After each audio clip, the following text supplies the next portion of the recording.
What's it like when a person is so sad they forget how to smile? The man thought he had never truly loved his wife, until he lost her in a car accident. She's gone. When Davis woke up from his coma, his father-in-law, eyes red, told him the bad news. Strangely, Davis didn't cry. Instead, he seemed calm. In the messy operating room, it was as if he could still see the doctors trying to save her. Davis simply wiped the blood off his leather shoes. He even felt a bit hungry, so he went to the vending machine and bought a bag of chocolates. But the chocolates got stuck in the dispenser. Davis was a little annoyed, but quickly asked the doctor. The machine doesn't belong to the hospital, it's a vending company.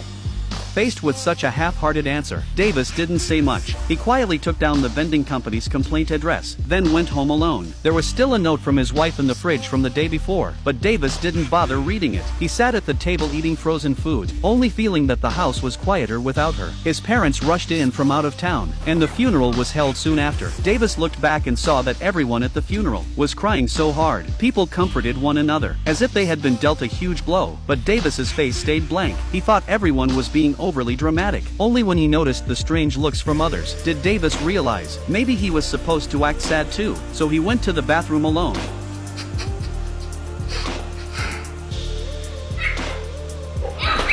Trying to look like the grieving husband he was supposed to be, but he couldn't do it. He couldn't shed a single tear for his wife. Looking at the condolence messages on his phone, Davis didn't reply. Instead, he picked up pen and paper and wrote a complaint letter to the vending machine company about his awful shopping experience. I found this upsetting as I was very hungry. And also my wife had died 10 minutes earlier. I'm not saying that was your fault. We were in a car accident. Remarkably, I escaped without a scratch. I'm not trying to dramatize my claim. I just want to be thorough. Maybe I should start from the beginning. He wrote and wrote, completely absorbed, as if at that moment, the vending machine problem was more important than his wife's death. After the funeral, he went straight back to work. His co-workers were surprised. He should have taken some time off, not come back right after the funeral. But he didn't care. He worked seriously, attended meetings seriously. He didn't understand why his co-workers told him to rest, why they seemed sadder than him. Even his father-in-law would cry in front of him. His own father came to help water the plants and comforted him not to be too sad. He didn't understand. Why did everyone assume he was grieving? In his eyes, his wife's death made no real difference. He even casually joked about it with strangers. I didn't love my wife. I know it's sad to say, but now that she's gone, I don't even feel sad or pain or hurt. One day, he opened the fridge and found a note from her reminding him to fix it. Before, he always ignored these reminders, but now, he wanted to follow her request. So he got his tools and tried to fix it, but he had no idea what he was doing. A fridge that was only leaking water ended up completely dismantled. Looking at the mess, he oddly felt relieved. After that, he started enjoying tearing things apart. He took apart the office computer, the metal door of the office restroom, even the coffee machine his wife bought. But these small things no longer satisfied him. So he put on a suit and went to a construction site, paying to work as a laborer. The boss didn't ask much, just handed him a hammer. A co-worker even gave him a sledgehammer. He started smashing walls, demolishing things. The workers thought he was crazy, but to him, it was perfectly normal. He wasn't sad. He didn't need a reason. It just made him feel good. One day, he found his nephew playing drums. Hearing the strong rhythm, he started dancing like a zombie, as if he could feel a bit of joy. He didn't realize that even though he claimed not to be sad, he was trying in every possible way to feel happiness. He had his nephew put the music on his phone. Then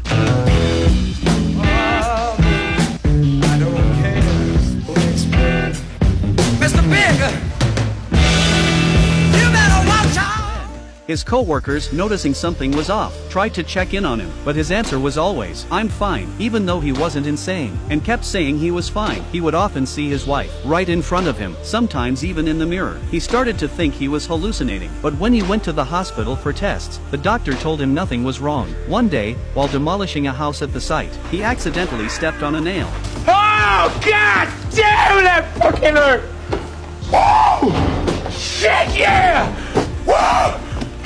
After that, he stopped going to the construction site. Instead, he drove a bulldozer and demolished his own home. The once empty rooms no longer felt hollow. They were now full of rubble. And seeing this, he felt a strange comfort. He moved on to the bedroom, smashing without hesitation, as if destroying everything about his wife and the reality he couldn't accept. Breaking open a cabinet, he found a piece of paper. It was her pregnancy report, but she had never told him she was pregnant. He drove to confront his father-in-law. On the road, the sunlight was too bright, so he pulled down the visor. earlier, and found another note from her, but his mind was only on her pregnancy. When he got to his in-laws' house, they were holding a memorial. Ignoring everyone, he asked his father-in-law about it. Did she tell you she was pregnant? Last year. Did you know? The question startled both of them. Why didn't she tell me? His mother-in-law finally said, You want to know why? It wasn't yours. She was seeing someone, and I took her for the procedure. Later, he went to his wife's grave. By chance, another man came to lay flowers. He knew this must be her lover, but the man told him he was actually the driver who caused the accident. The man cried with guilt, and Davis comforted him. When he got home, he saw the note he had tossed away earlier. It was a little joke from his wife. If it's raining, you won't see me. If it's sunny, you'll think of me. He thought of all the little notes in his life, and suddenly, he thought of his wife. Finally, tears rolled down his face. Some say when you lose the love of your life, you won't feel sad, because deep down, you haven't accepted it. Maybe, only now, did he realize she was really gone. She had truly left him.